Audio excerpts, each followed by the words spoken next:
Έτρεξε να κρυφτείς, ήλιος πυρπολιτής κι ανάλαφρο αεράκι. Μαζί σου παίζουν το παιχνίδι της ζωής.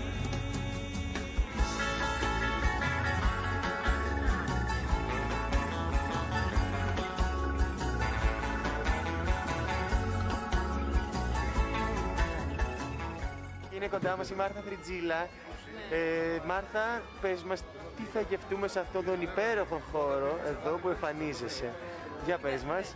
Κοιτάξτε να δείτε, εδώ πέρα είναι ένα μέρος πάρα πολύ ωραίο. Πάρα πολύ χαλαρό, με chill out. Μάρθα, το ποτό σου. Νέλα. Έλα, ο Δημήτρης. Για πες μου εσύ τα προσωπικά σου, πώς περνάς, είσαι ευτυχισμένη στη ζωή σου. Εγώ πάρα πολύ ωραία. Πήγα από Ελβετία. Σοβαρά. Ουά.